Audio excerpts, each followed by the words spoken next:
사람들이 예수께서 만져주심을 바라고 어린 아이들을 데리고 오매 제자들이 꾸짖거늘 예수께서 보시고 말씀하시되 어린아이들이 내게 있는 것을 보라고 말씀하라. 하나님의 나라가 이런 자의 것이니라. 내가 진실로 너에게 이르노니 누구든지 하나님의 나라를 어린 아이와 같이 받들지 않는 자는 결단코 그곳에 들어가지 못하리라 하시고 그 어린 아이들을 안고 그들 위에 안수하시고 축복하시니라. 아멘. 하나님의 말씀입니다. 오늘 본문에 또다시 아이가 등장합니다. 우리가 9장에서 예수님이 아이에 대한 이야기를 하신 것을 기억합니다. 9장 36절, 37절 같이 한번 보겠습니다. 9장 36절과 37절 같이 합독합니다. 어린아이 하나를 데려다가 그들 가운데 세우시고 안으시며 제자들에게 이르시되 누구든지 내 이름으로 이런 어린아이 하나를 영접하면 곧 나를 영접하며 누구든지 나를 영접하면 나를 영접함이 아니요 나를 보내신 이를 영접함이니라. 그러니까 이 아이를 나와 같이 영접하는 것이 마땅한 것이다라는 거예요. 그런 이야기를 하셨는데 오늘 10장에서 보면 아이들이 몰려온다. 근데 제자들이 어떻게 하죠? 꾸짖습니다. 여기 나와 있는 꾸짖다라는 단어의 원래의 헬라어의 사용처를 보게 되면 아주 엄격하게 경고하는 거예요. 아니면 예를 들어서 예수님이 사탄이나 바람을 꾸짖어 잠잠케 하시고 사탄을 꾸짖어 내어 쫓으시다 할 때 아주 엄하고 무섭게 얘기하시는 거죠. 그럴 때 쓰인 단어가 이거예요. 그러니까 그 얘기는 뭐냐면 제자들이 마치 어린아이들이 사탄이나 아주 악한 것처럼 꾸짖어서 근접도 못하게 만들었다라는 겁니다. 그러니까 헤롯이나 아니면 바리새인이나 사두개인들한테 해야 될 행동들을 바로 어린아이들한테 하고 있는 거예요. 게다가 9장에서 어떻게 말씀하셨어요? 어린아이를 나처럼 영접하라고 했는데 그러니까 도대체 제자들한테 예수님이 이렇게 이야기하셨는데도 전혀 먹혀 들어가는 게 아니에요. 듣고도 한 귀로 다 새나가는 겁니다. 왜 제자들이 예수님이 이렇게까지 이야기하셨는데 이게 귀에 안 들어올까? 이미 그들 마음에 가득 찬 생각이 있으니까 아무리 예수님이 이야기하셔도 들어오는 게 아니에요. 그들 마음에 뭐가 있냐? 로마 제국과 이방인 헤롯의 왕국을 물리치고 다윗의 왕국이 설 거고 거기에 바로 우리가 가장 높은 자리에 앉을 거다. 그게 머릿속에 들어있으니까 그런 한참은 애들이 보이지가 않는 겁니다. 자신들이 위대한 일을 할 건데 그런 조물아이 같은 애들이 눈에 들어오는 것도 아닌 거예요. 그러니까 자신이 높은 자리에 앉겠다는 그거에만 지금 싸움을 하잖아요. 길바닥에서 그들이 싸웁니다.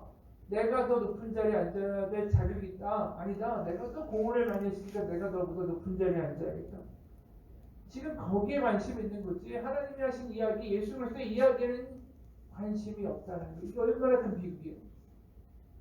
예수님의 바로 옆에 있었고 3년을 쫓아다니는 자들이 예수님의 이야기가 안 들려요. 이건 정말 놀라운 비극이죠. 기적을 보고 이적을 보고 예수님이 하시는 말씀을 음성으로 들을 수 있는데도 그들이 못 들어요. 그러니까 이 이야기는 우리 교회한테 하신 이야기와 똑같은 이야기예요. 우리가 하나님을 믿는 신자라고 하면서 이게 안 들리면 이거 굉장히 심각한 이야기라는 거죠. 그들은 그야말로 아이들은 시간 낭비의 존재로 취급을 합니다. 어느 학자는 이렇게 아이들이라는 존재에 대해서 설명해요. 1세기 팔레스타인에서 아이들은 정말 낮고 별 볼 일 없는 존재였다. 그들을 가치 있게 생각하는 사람은 아무도 없었다. 그 당시 사회에서 아이들은 어떤 순수한 상징으로도 받아들여지지 않았다. 그냥 고집세고 나쁜 영향에 전염되고 엄격한 훈육과 교육이 필요한 존재였다. 게다가 마태복음에 보면 헤롯 왕은 아이들을 아무런 문제 없이 살해한다. 그 아이들에게 어떤 권리도 없었다. 아버지가 갓난아기를 그냥 밖에 버려도 문제가 안 되었다.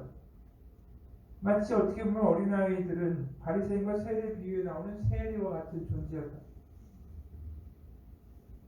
하지만 그 비유에서 보면 결국은 바리새인이 버려지고 결국 세리를 하나님이 의롭다라고 말씀하신다. 그리고 오늘 어린아이들을 돌보라고 하신다. 이 아이라는 존재가 정말 무의미한 존재라는 거죠. 그 당시 사회에서 거들떠볼 필요도 없는 존재. 실제로 그 농업 사회였던 그 당시에 아이들은 음식을 축낸 하나 입에 지날 줄 알았고, 아이가 염소젖을 짜거나 포도나무에서 수확을 하려면 수년을 먹여야 됐고, 그렇기 때문에 아이들은 천한 대우를 받았던 게 그 당시 사실이라는 거예요. 아이들이 무슨 우물을 파겠어요? 외양간을 세우겠어요? 그저 먹기만 하니까.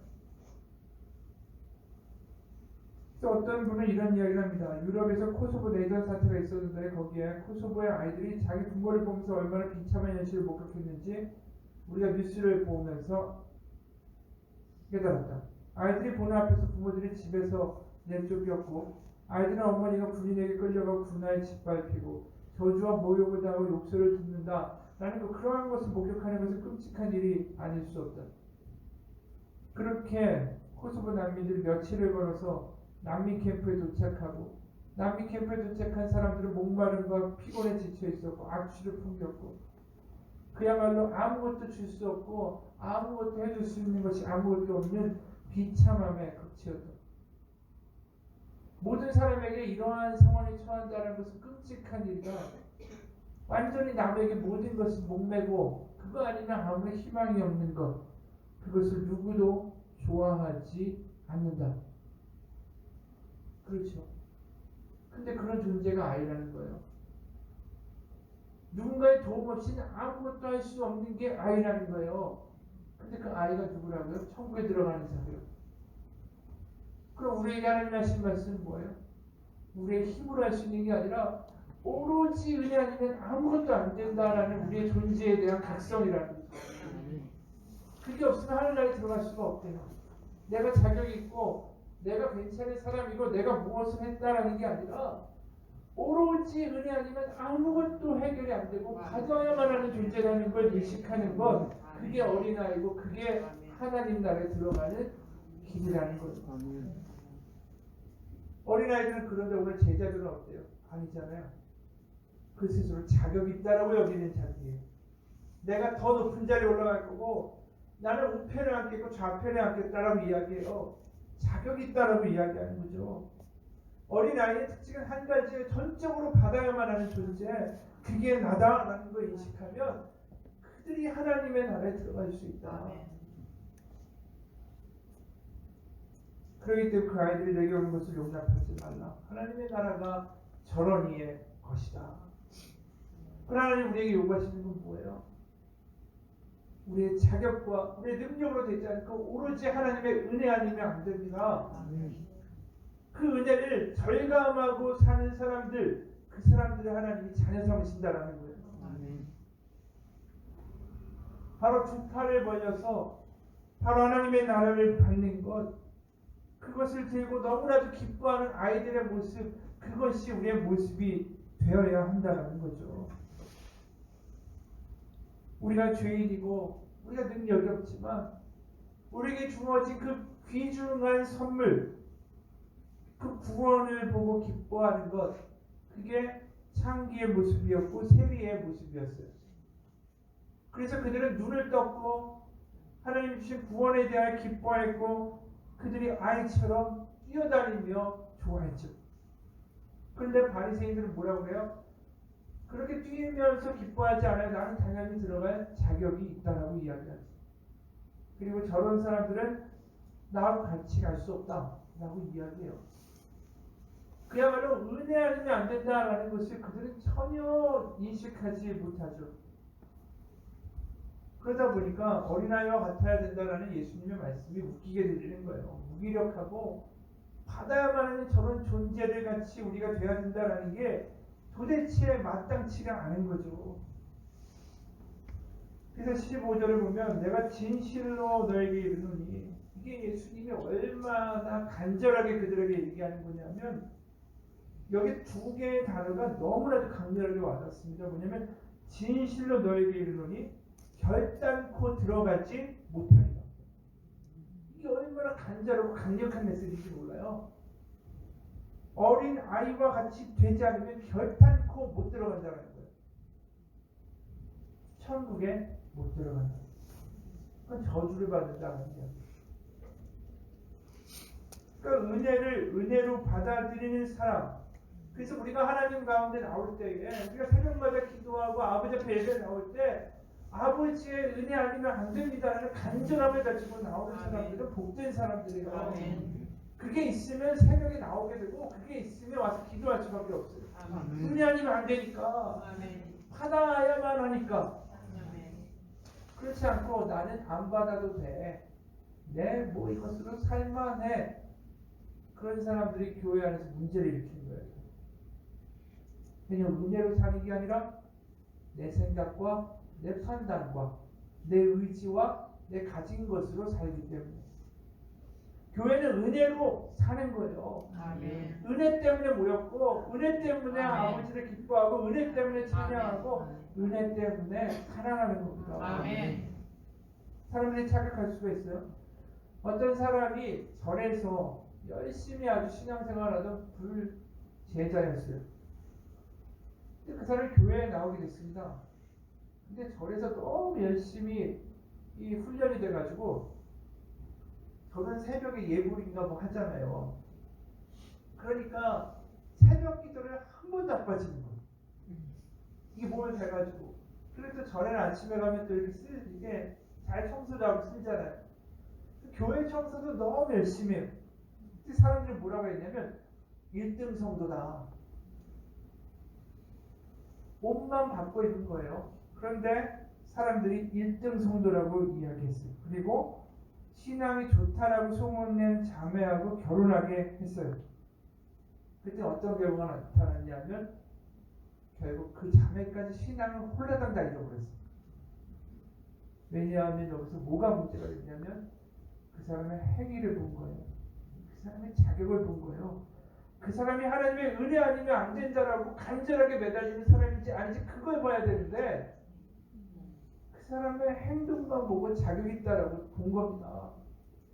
우리의 신자의 자격은 다른 게 아니에요. 은혜 아니면 안 됩니다를 간절하게 알고 있는 사람, 그 사람이 신자예요. 아멘. 그 사람이 복된 사람이고 그 사람이 하나님의 나라를 가진 사람입니다. 아멘. 그렇기 때문에 새벽 기도에 나온다고 그 사람이 신자가 아니라 하나님에 대한 간절함이 있기 때문에 새벽 기도에 나오는 사람이 신자인 거예요. 아멘. 이게 앞뒤가 바뀌면 다 망하는 거예요. 이게 바로 우리가 말하는 율법 바리새인들 아니에요. 바리새인들은 11조도 하고 그들이 금식도 해요. 그렇다고 그들이 신자인가 아니라는 거죠. 하나님은 한마디로 저는 죄인입니다. 제 능력으로 안 됩니다. 아멘. 저는 실패자입니다라고 고백하는 사람 하나님이 이뻐하세요. 아멘. 그래서 우리가 마태복음 11장 19절 한번 같이 읽어볼까요?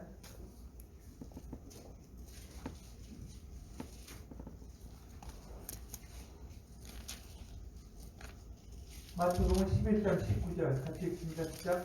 인자는 와서 먹고 마시며 말하기를 보라 먹기를 탐하고 포도주를 즐기는 사람이요 세리와 죄인은 친구로다 하니 지혜는 그 행한 일로 인하여 옳다함을 얻느니라.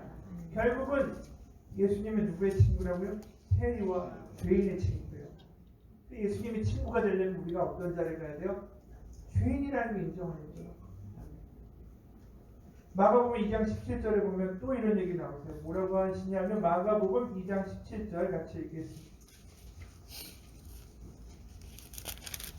마가복음 2장 17절 시작. 예수께서 들으시고 그들에게 이르시되 건강한 자에게는 의사가 쓸데없고 병든 자에게라야 쓸데있느니라. 나는 의를 부르러 온 것이 아니고 죄인을 부르러 왔노라. 내가 병들었고 내가 죄인이라는 것을 고백하는 사람이 예수님의 능력을 바꾼다는 거죠. 그리고 이미 우리가 아는 것처럼 누가복음 18절을 보면 세리는 멀리서 감히 눈을 들어 하늘을 쳐다보지 못하고 다만 가슴을 치며 이르되 하나님이여 불쌍히 여기소서 나는 죄인이로소이다 라고 하였다라고 되었죠. 내가 죄인입니다 라고 하는 그 세리가 의롭다라함을 받았다고 성경은 기록해요. 나는 11조도 하고 금식도 하고 일에 몇 번씩 하고 뭐를 어쩌고저쩌고 한 바리새인은 전혀 하나님께 의롭다라는 이야기를 듣지 못했어요. 하나님을 감동시키는 고백은 뭐냐면 하나님 제가 참 못났습니다. 하나님 제가 이렇게 부족합니다.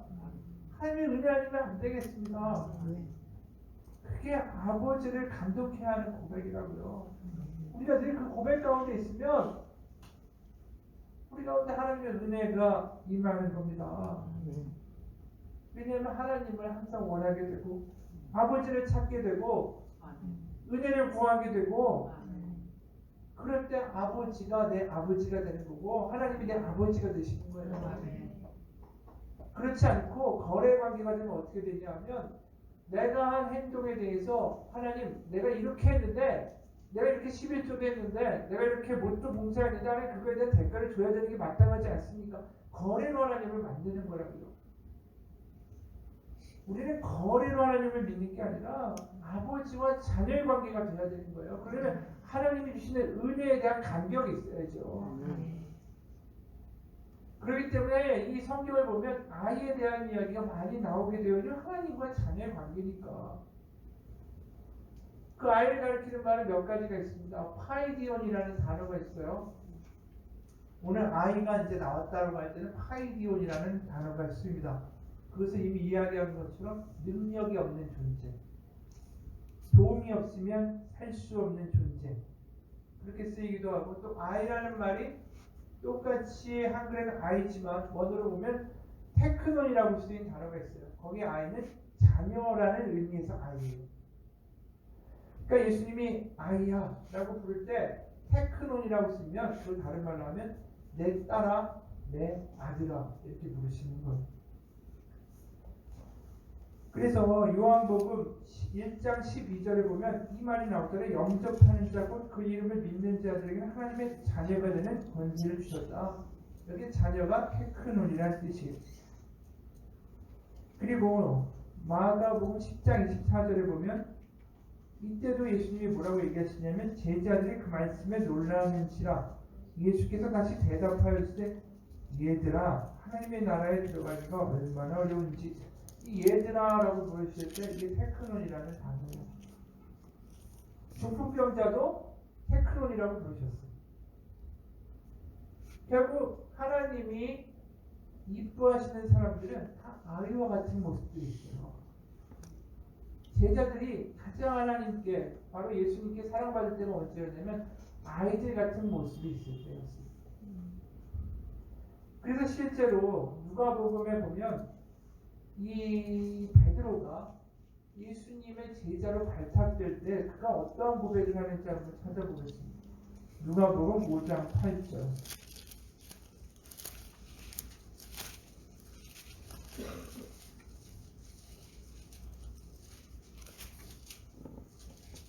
같이 읽겠습니다. 시작. 시몬 베드로가 이를 보고 예수의 무릎 아래 엎드려 이르되 주여 나를 떠나소서 나는 죄인으로소이다. 베드로의 시작은 은혜였어요. 저는 죄인입니다. 제가 어떻게 주님 곁에 가겠습니까? 제가 어떻게 주님의 제자될 자격이 있습니까? 은혜입니다. 이렇게 시작했던 사람이 지금은 다 까먹어버린 거예요. 아이가 오니까 꾸짖고 내가 더 높은 자리에 올라가겠다고 이야기하는 사람으로 변질되어 있다는 거예요. 그러니까 주님이 아이야, 애들아 라고 이야기할 때는 그들이 못났다라고 이야기할 때 그것이 너무나도 이쁘신 거예요. 우리가 놀이공원에 있는 한 아이를 생각해 보십시오. 그 아이가 우리보다 나은 게 있어요. 미아보호소에 가면 걔가 아무리 좋은 지가 좋아하는 뽀로로 뭐 이런 머리띠를 하고 솜사탕을 들고 초콜릿을 들고 있어도 엉엉 울고 있어요. 왜냐하면 엄마 아빠가 없으니까. 이게 아무리 있어도 엄마 아빠 없으면 안 된다는 그 아이가 아는 거죠. 그러니까 우는 거예요. 그게 필요하다는 거예요. 그게. 네가 뭘 가지고 있고 뭘 하고 있고 네가 좋아하는 게 아무리 있어도 엄마 아빠가 없어서 울지 못하면 그건 다 꽝이에요. 고아로 사는 거지 그냥. 그리고 아무리 연약한 아이라도 엄마 아빠 손잡고 있으면 든든하고 웃습니다. 엄마 아빠가 있는 아이는 내가 모든 걸 해결해야 된다고 생각하지 않아요. 아빠를 부르고 엄마를 부르면 된다라는 걸 알고 있기 때문이죠. 우리가 어린아이와 같은 마음이 있지 아니하면 바로 엄마 아빠를 부르는 그 애통함과 그 간절함으로 하나님을 나아가지 아니하면 우리는 항상 세상을 의지하게 돼 있습니다. 내가 가진 거 의지하고. 바로 우리의 문제는 뭐냐면 내가 마음의 가난함을 잃어버리는 거예요. 은혜를 은혜답게 만들지 못하는 거, 그게 인생에서 가장 큰 문제예요. 하나님 우리 삶 가운데 어려움을 주실 때가 있어요. 병이나 물질이나 환경 가운데. 그럴 때 그 어려움에 부딪혀서 포기하거나 주저앉거나 아니면 그 가운데 멍해지는 게 아니라 바로 그때 뭘 하라고 부르시냐면 아빠를 부르라고 우리 가운데 요구하시는 거예요. 그 삶 가운데 그 어려움 가운데 우리가 해야 될 것 딱 하나야. 하나님을 아빠라고. 나는 능력이 없다고, 나는 부족하다고, 나는 연약하다고 아버지 앞에 와서 기도해야죠. 아멘. 그럼 거기에 천국이 있다는 거예요. 바로 요한일서 4장 18절에 보면 이런 말씀이 있습니다. 사랑 안에는 두려움이 없고 온전한 사랑이 두려움을 내쫓나니 두려움에는 형벌이 있습니다. 두려워하는 자는 사랑 안에서 온전히 이루지 못하였느니라. 두려움의 반대말이 뭐냐면 사랑이에요. 우리가 두렵고 걱정이 되고 근심이 되는 건 하나님과의 사랑의 관계가 흔들리고 있다는 거예요. 아무리 저 사람이 나에게 뭐라고 해도 아무리 환경적인 요소가 이렇게 된다 하더라도 내가 하나님을 아버지라고 믿는 그 마음 가운데 거하고 있으면 두렵지 않다는 거죠. 아멘. 하나님이 그 사람을 어떻게 해버리시던 아니면 나의 환경을 바꾸시던 폭풍을 잠잠케 하시던 그 아버지가 할 일이지 내가 할 일이 아니에요. 아멘. 내가 할 일은 아버지를 더 찾아야죠. 아멘. 그거 하나님이 우리에게 요구하시는 건 딱 하나예요. 하나님의 자녀된 권세를 쓰고 내 안에 무력함을 가지고 우리 아버지 앞에 더 파고들고 그 아버지의 품 안으로 달려가는 거, 그게 하나님이 우리에게 요구하시는 복음의 유일한 요구예요. 아멘. 14절에 보면 이런 말씀이 있습니다. 그렇기 때문에 이 아이들이 예수님 앞에 품 안으로 달려오려고 해요. 막 뛰어올 거 아니에요, 애기들이. 근데 거기서 막 꾸짖고 있는 제자들에게 14절 우리 같이 처음에 보면 뭐라고 하시냐면 시작. 예수께서 보시고 노하시오. 여기까지 보겠습니다. 예수님이 제자들에게 이렇게 분노하시는 게 어느 대목이 나와요? 잘 안 나와요? 없어요. 예수님이 분노하시는 건 성전에 그 제사장들을 보면서 분노하시고 성전의 장사치들을 분노하시면서 다 뒤집어 엎으시고 채찍으로 때리시고 난리를 피셨죠. 그리고 바리새인들 보면서 분노하셨고 이 독사의 자식들아. 근데 제자들에게 분노하셨다라는 건 여기만 나와요. 도대체 어떤 일이기 때문에 하나님이 이렇게 예수님이 분노하셨을까? 그건 뭐냐면 교회에는 어린아이와 같은 믿음으로 연약한 가운데 있는 사람이 있고 자기가 좀 자격이 있다라고 꺼기는 사람이 있는 거예요. 지금 제자라고 부르는 사람들이 그 자기가 자격이 있고 자기는 좀 잘났다라고 하는 사람들이고 어린아이처럼 무능력으로 나오는 사람들을 무시하잖아요. 그거에서 하나님이 너무나도 싫어하세요. 교회라는 공동체가 하나님의 연약한 가운데 하나님을 부르는 이들을 서로 돕고 섬기고 세워줘야 되는데 그 가운데 갑질을 하는 일이 벌어지면 그건 예수님이 분노하신다는 거예요.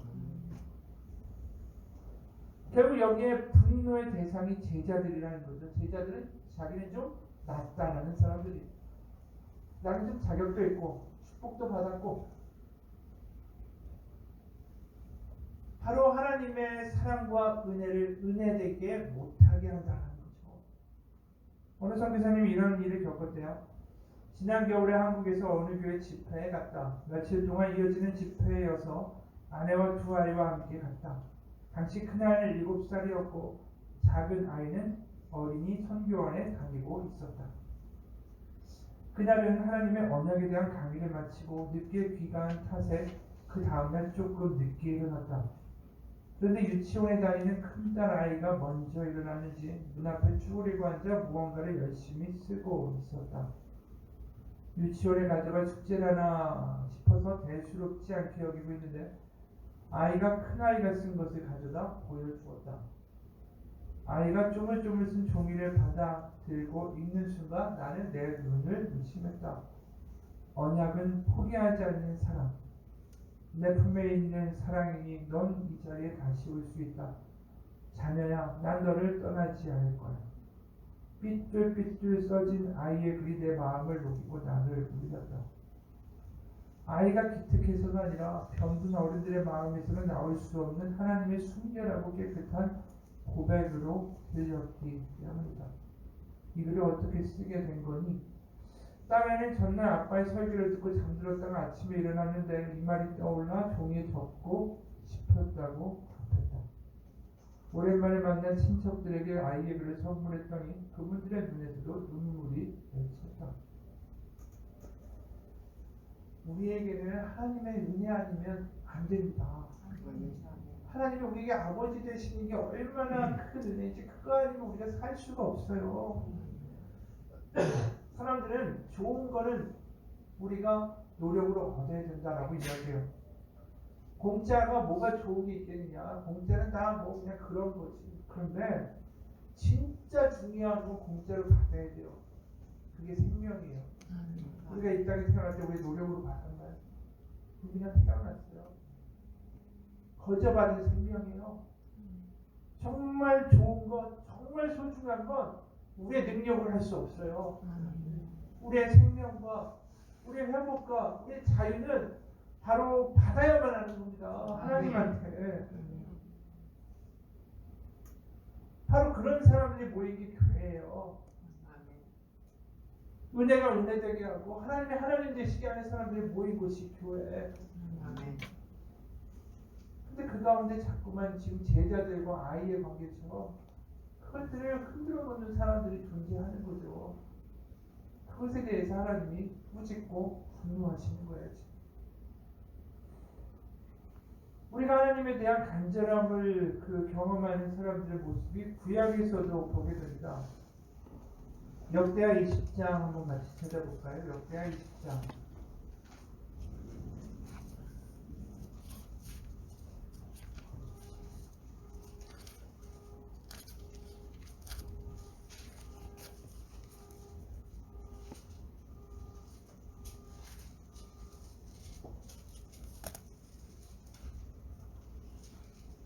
역대하 20장에 보면 이 여호사밧이라는 남유다의 왕이 등장합니다.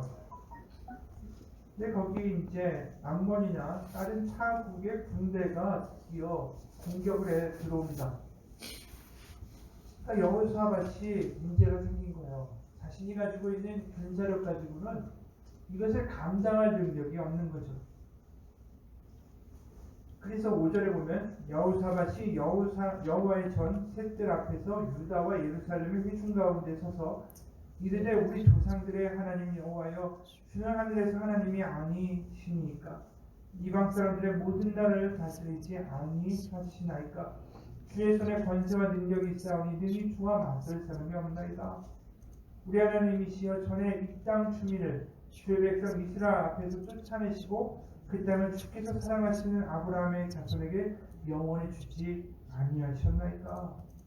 그러면서 계속 기도해요. 그러면서 12절에 이런 이야기를 합니다. 12절 같이 읽습니다. 시작.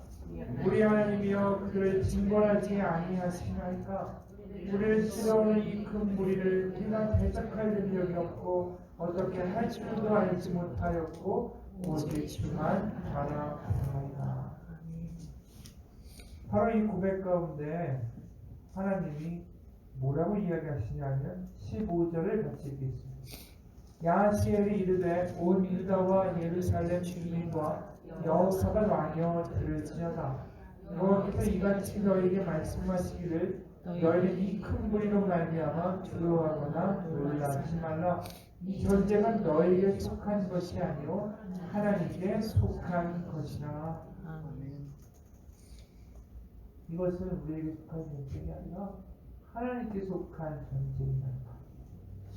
어떤 사람들에게 어떻게 할 줄도 알지 못하고 오직 주만 바라보나이다. 이 고백이 하나님이 주신 약속이야. 이 전쟁은 너에게 속한 게 아니야. 바로 나의 전쟁이란다. 바로 아버지의 전쟁이라는 거죠. 우리가 아버지의 전쟁으로 만드는 길은 뭐냐면 내가 못한다라고 아버지 앞에 주만 바라보며 아이처럼 나가는 거예요.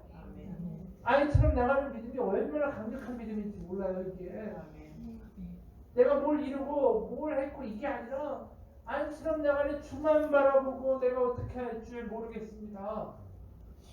그 믿음의 기도가 하나님을 정말로 움직이는 하늘의 보좌를 흔드는 기도라는 것입니다. 우리는 받아야만 하는 존재입니다.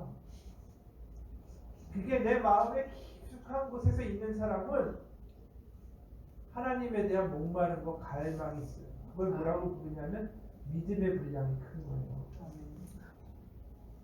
내가 뭘 이루는데 커다란 비전을 가지고 있고 내가 엄청난 앞으로 큰일을 하겠고 그게 나의 믿음의 분량이 아니에요. 우리 착각하잖아요. 내가 엄청난 비전을 가지고 하나님이 일을 하겠습니다. 내가 큰 꿈을 꿉니다. 그런 사람들은 너의 믿음의 분량이 크다.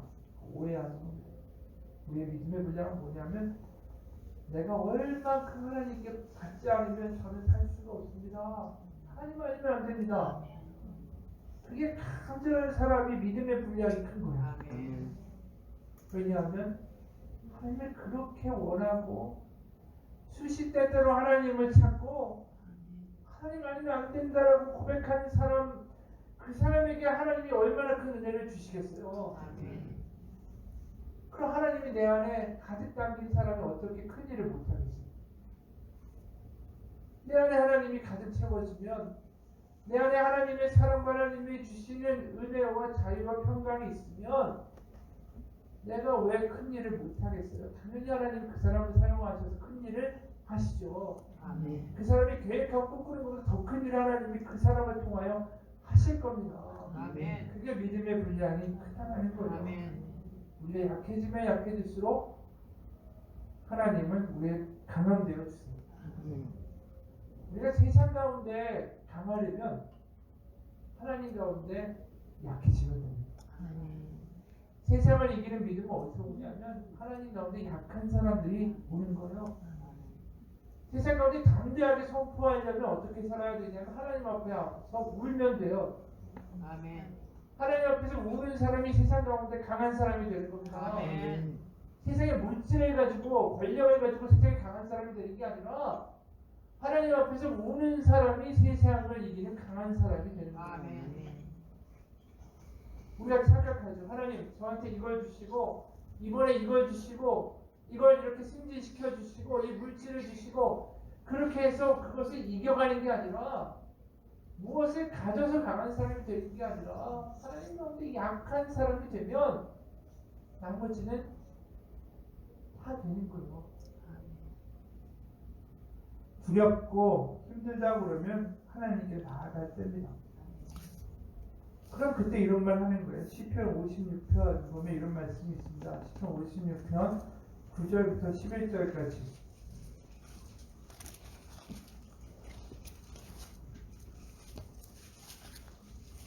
시편 56편 9, 10, 11절 같이 읽겠습니다. 같이 합독합니다. 내가 아뢰는 날에 내 원수들이 물러가리니 그것으로 하나님이 내 편이심을 내가 아나이다. 내가 하나님을 의지하여 그의 말씀을 찬송하며 여호와를 의지하여 그의 말씀을 찬송하리다. 내가 하나님을 의지하였은즉 두려워하지 아니하리니 사람이 내게 어찌하리까. 이거예요. 내가 하나님을 의지하여 싸우니 사람이 내게 어찌 하리까. 하나님이 내 안에 강하게 계시니까 힘내시는 거예요. 하나님을 가진 자는 모든 걸 가진 자입니다. 아멘. 하나님 앞에서 약해지고 울 수 있는 사람은 하나님의 놀라운 관심을 끌게 되어 있습니다. 그게 아버지의 마음이에요. 제가 아까 얘기한 이야기 다시 돌아갑니다. 제자들이 예수님이 노하셨어요. 분노를 내셨어요. 그 제자들에게 바로 찾아오는 아이들을 멸시하고 꾸짖는 자격 있다는 제자들의 모습이 하나님이 보시기엔 너무나도 악하기 때문인 거죠. 그 모습이 야고보서에도 그대로 드러나요. 야고보서에 어떤 일이 있었냐면 부자가 있었고 가난한 사람들이 있었어요. 한번 같이 보겠습니다. 야고보서 2장 2절부터 6절까지.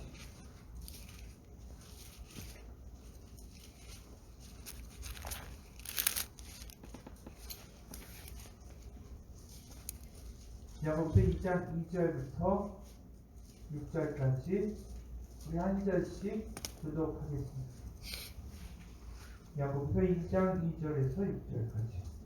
만일 너희 회당에 금가락지를 끼고 아름다운 옷을 입은 사람이 들어오고 또 남루한 옷을 입은 가난한 사람이 들어올 때에 너희가 아름다운 옷을 입은 자를 눈여겨보고 말하되 여기 좋은 자리에 앉으소서 하고 또 가난한 자에게 말하되 너는 거기 서 있든지 내 발등상 안에 앉으라 하며 너희끼리 서로 차별하며 악한 생각으로 판단하는 자가 되는 것이 아니냐.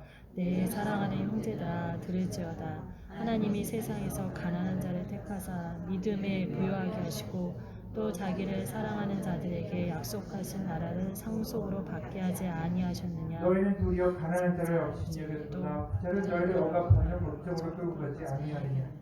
한마디로 갑질하는 사람들에 대해서 하나님이 지금 분노하시는 거예요. 제자들이 갑질을 했죠. 그런데 13절에 뭐라고 이야기하시냐면 오늘 예수님이 분노하시는 것만큼의 무서운 이야기가 나옵니다. 13절 긍휼을 행하지 아니하는 자에게는 긍휼 없는 심판이 있으리.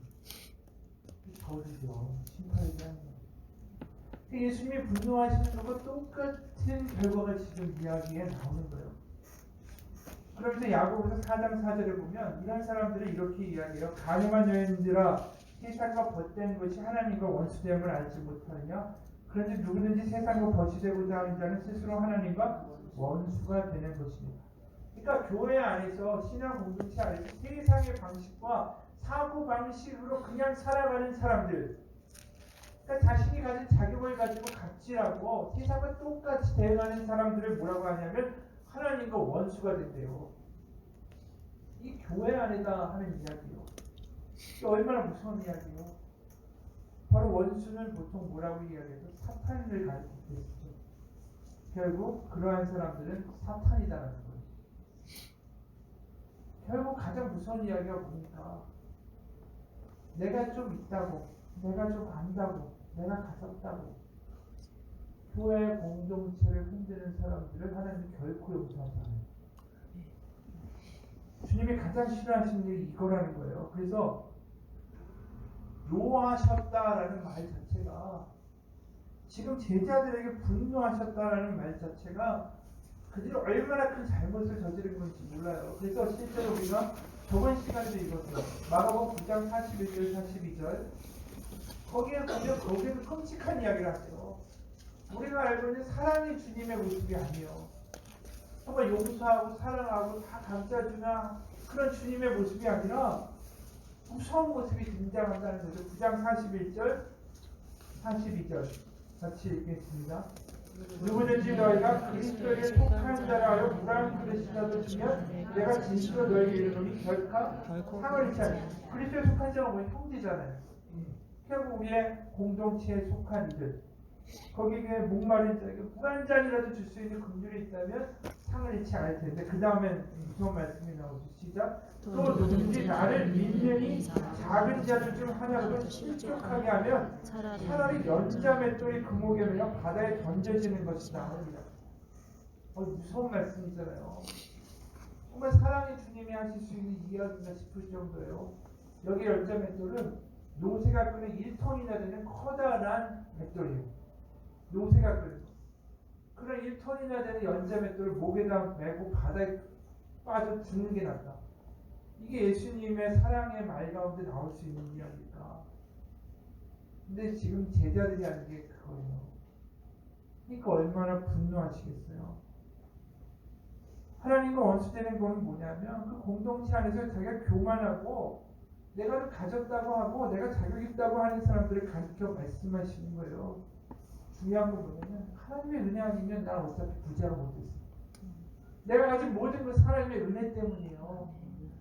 그거를 감각으로 그걸 진짜 신앙으로 받지 못하는 사람들이 이런 일을 하는 거예요. 내가 가진 모든 것은 하나님의 은혜입니다. 내가 가진 건강도, 내가 가진 물질도, 내가 가진 그 어떤 것도 하나님의 은혜입니다. 하나님 왜 그것을 허락하셨을까? 선한 일을 행하게 하고자 하심이에요. 아멘. 내가 하나님 가운데 어린아이처럼 내 능력이 아니라 다 받은 거라는 걸 인정하지 못하면 우리에게 주시는 물질도 때로는 독이 됩니다. 우리의 잘됨이 저주가 될 수 있어요. 믿음이 없으면, 간절함이 없으면, 왜냐하면 그것은 십자가의 은혜를 잃어버리기 때문에 그래요. 십자가를 알면 이걸 느껴요. 내가 얼마나 끔찍하고 내가 가능성이 없으면 저렇게까지 하나님이 하셔야 되나? 내가 일말의 가능성이라도 있으면 저렇게 십자가에 예수님 하나님의 아들을 못 박아 죽일 필요가 없으셨겠죠. 아들의 십자가를 못 박는다는 얘기는 나에게 어떠한 가능성도 없다는 이야기예요. 내가 받은 건 오로지 은혜고 그 은혜와 긍휼 가지고 공동체를 세워주고 약한 자를 세워주고 하나님의 치유와 자유와 생명을 이야기하는 것, 그게 하나님 우리에게 원하시는 거라고. 근데 그것을 막고 거꾸로 행하는 자요, 무서운 이야기를 하시는 거예요. 오늘 목사님이 이런 이야기를 하셨어요. 제가 집에 운전을 하고 가는 길에 본 일입니다. 제 차가 교차로에 있을 때 건너편에서 한 여인이 장애인 젊은 남자를 휠체어에 태우고 밀고 가는 것을 보았습니다. 그때 마침 비가 내리고 있었고 그 여인은 우산을 그 장애인 청년 머리 위에 받친 채로 자신은 비를 맞으며 한 손으로 애써 휠체어를 밀고 가는 광경이었습니다. 저는 그것을 보면서 한편으로는 슬펐고 한편으로는 뭔가 뭉클했습니다. 거기에는 뭔가 자기를 희생하는 사랑, 바로 우리의 마음, 우리의 영혼을 흔드는 무언가가 있었기 때문입니다.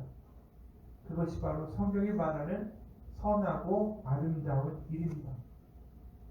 그런 일들을 볼 때 우리는 우리의 수준을 넘어서는 놀라운 뭔가가 작동하고 있다는 것을 알게 됩니다. 마치 거룩한 땅에 선 것처럼 말입니다. 하나님이 우리에게 뭘 하기 원하시냐면 이런 선한 일을 하기 원하신다. 우리는 선하다라고 얘기할 때 도덕적인 걸 떠올려요. 착하다. 근데 착하다라는 의미, 도덕적으로 선하다는 의미의 헬라어는 아가토스라는 헬라어가 있고, 하나님이 선한 일을 우리에게 맡기셨다. 우리 선한 일을 행하고자 하심이라 우리를 구원하심은, 거기에 선함은 칼로스라는 헬라어가 쓰여있어요. 그러니까 한글은 똑같이 선함이 있지만 도덕적인 선함을 가리키는 게 아니에요.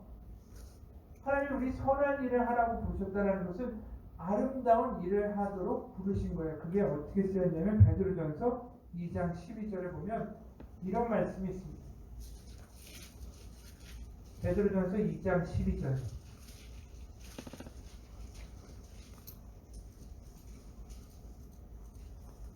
같이 읽겠습니다. 베드로전서 2장 12절.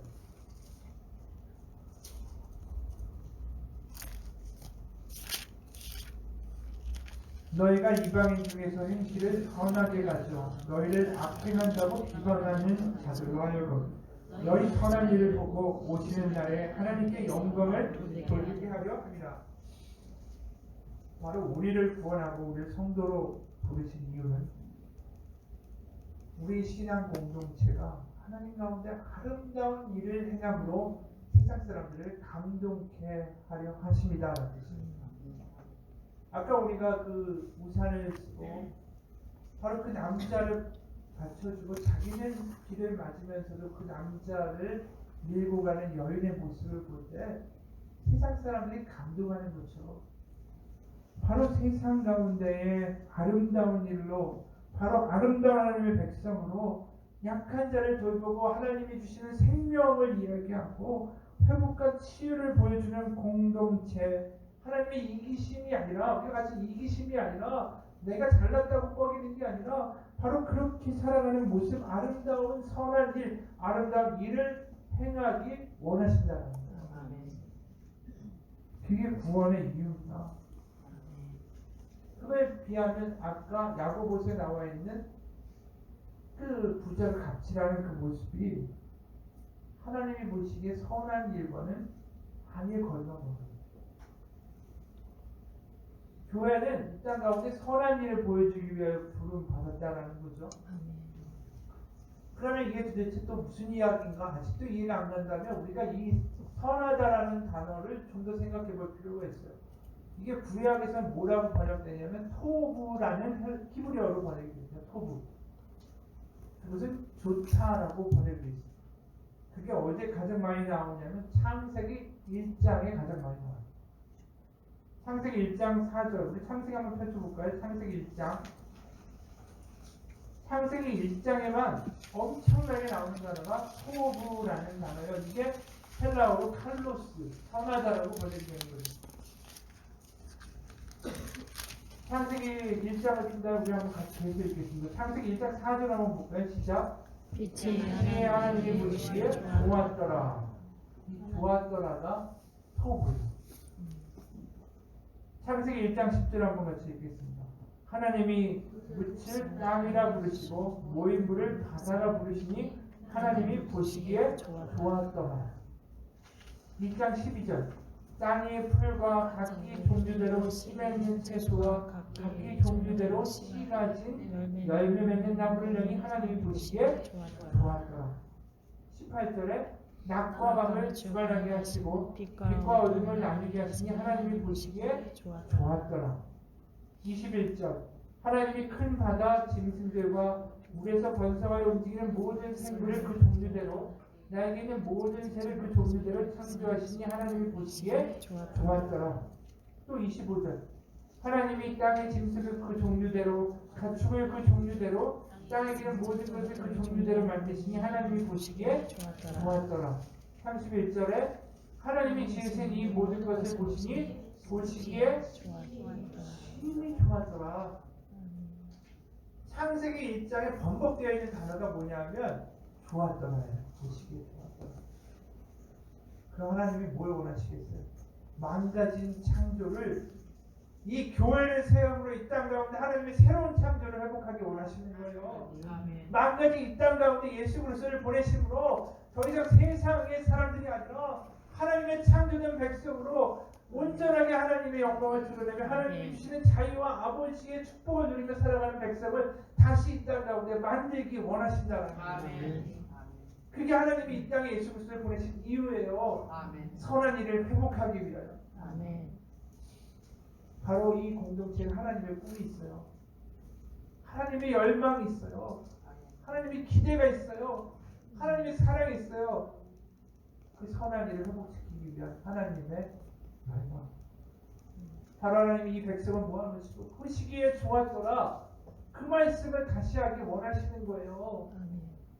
그렇기 때문에 자기 아들을 핏값으로 바로 예수 그리스도의 핏값으로 이 교회를 세우신 거라는 거예요.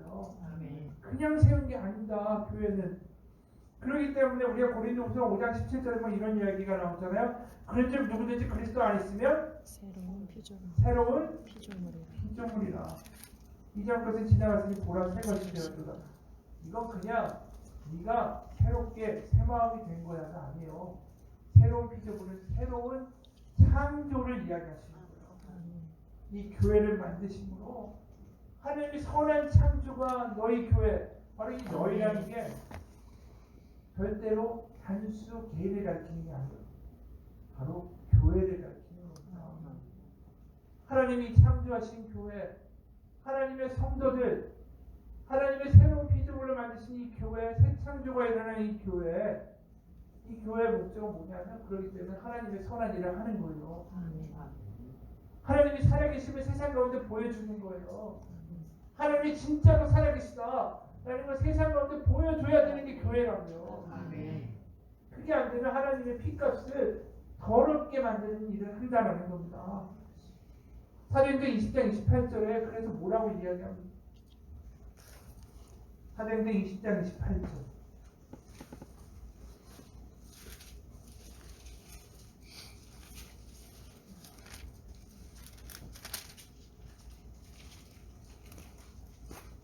사도행전 20장 28절 같이 읽습니다. 시작.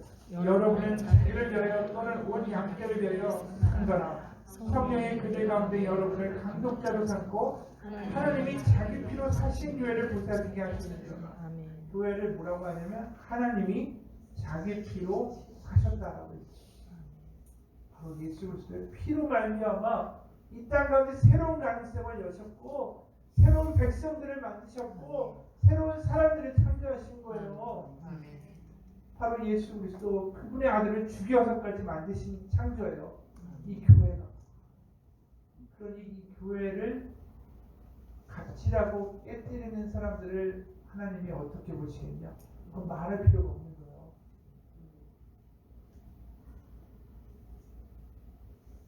성도 가운데 정말 하나님을 원하는 간절한 어린아이와 같은 마음으로 그 가운데 은혜로만 간절하게 살아가는 사람들이 우리 가운데 다 존재한다면 우리 교회 하나님의 뜻이 하나님의 복이 이 교회를 통해 흘러갈 수밖에 없어요.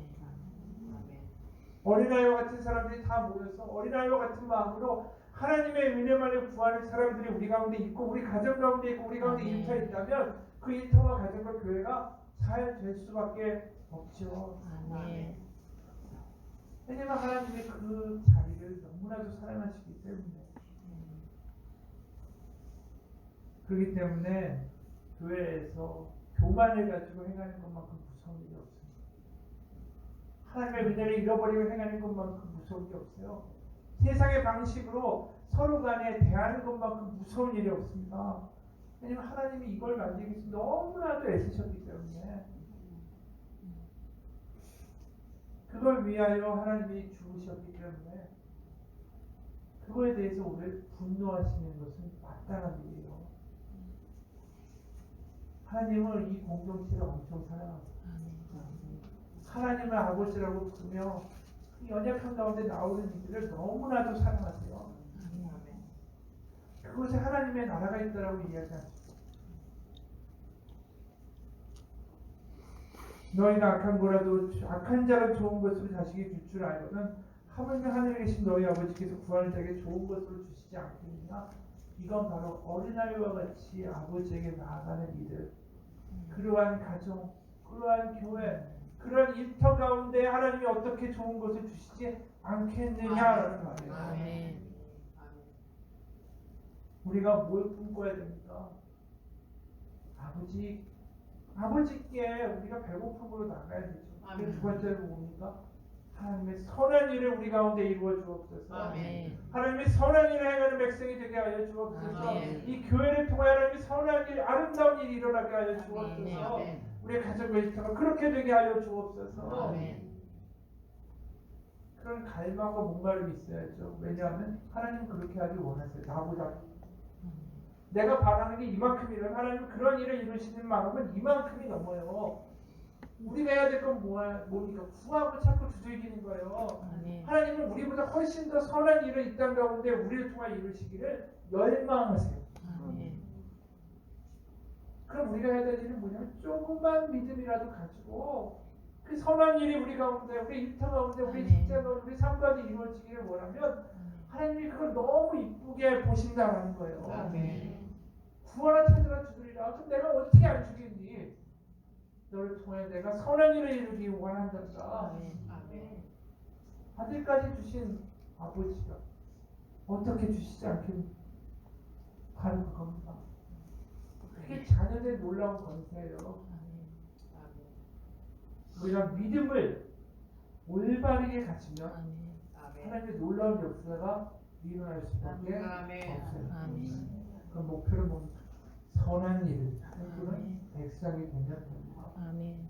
우리 성도들 가운데 서로 섬겨야 됩니다. 아멘.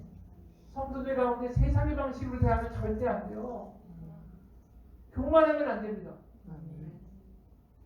하나님 가운데 둘 다 은혜로 사는 사람으로 아멘. 모든 것이 은혜입니다라고 서로 이야기하고 아멘. 서로 섬기고 서로 선한 일을 보면서 하나님의 선한 일이 우리 통해 일어나기를 기대하며 같이 아멘. 기도하고 나갈 때 아멘. 내 머리를 아무리 굴리는 것보다 더 놀라운 일이 그 가운데 일어나요. 아멘. 아멘. 내가 하는 게 아니라 하나님이 더 하기 원하시기 때문에 아멘. 아멘. 왜 더 큰 일을 할 수 있는데 아멘. 왜 자꾸만 내 일로 내 수준으로 일을 만듭니까? 이 일을 하나님의 일로 만들고 아멘. 내 삶을 하나님의 역사가 드러나는 통로로 아멘. 만들기 원하는 백성이 되라는 거예요. 아멘. 하나님 그렇게 해주기 원하세요. 아멘. 그게 믿음이 큰 자입니다. 아멘. 우리 신앙 공동체 교회 규모로 보면 그렇게 크지 않지만 믿음의 분량만큼은 정말 큰 교회가 되기를 아멘. 아멘. 아멘. 아멘. 아버지를 원하고 아멘. 선한 일을 꿈꾸고 아멘. 우리 하는 일과 사업과 교회와 가정이 아멘. 하나님의 선한 능력과 선한 일이 드러나는 가정이 되게 하여 아멘. 주옵소서. 그걸 위해 아이처럼 아버지께 나아가는 아멘. 앞으로의 2020년이 되시기를 아멘. 주님의 이름으로 축원합니다. 아멘. 기도하겠습니다.